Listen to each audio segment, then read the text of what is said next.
বাংলাদেশে ইপিজেড করতে চায় সংযুক্ত আরব আমিরাত। দুবাইয়ে প্রধান উপদেষ্টা ডক্টর মোহাম্মদ ইউনূসের সাথে বৈঠকে দেশটির বাণিজ্য ও স্বাস্থ্যমন্ত্রী এ প্রস্তাব দেন।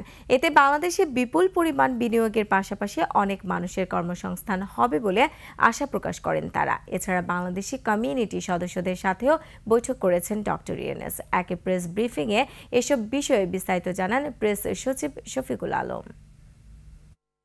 উনি আজকে ইউএইর হেলথ মিনিস্টারের সাথে কথা হয়েছে এবং ইউএই ট্রেড মিনিস্টারের সাথে কথা হয়েছে। খুবই গুরুত্বপূর্ণ একটা ডেভেলপমেন্ট হচ্ছে যে ইউএই, আপনারা জানেন ইউএইর কয়েকটা পোর্ট কোম্পানি বাংলাদেশে তারা চিটাং পোর্ট কিছু টার্মিনাল ম্যানেজ করতে চাচ্ছিল এবং সেই নিয়ে আমাদের সাথে তাদের কথাবার্তা হচ্ছে।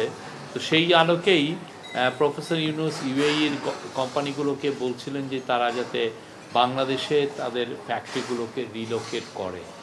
সেই আলোকে আজকে ইউএইর ট্রেড মিনিস্টার প্রফেসর ইউনূসকে প্রপোজাল দিয়েছেন যে তারা বাংলাদেশে একটা ইপিজেড করতে চায়। এছাড়াও প্রফেসর ইউনূস বাংলাদেশি কমিউনিটি মেম্বারদের সাথে কথা বলেন।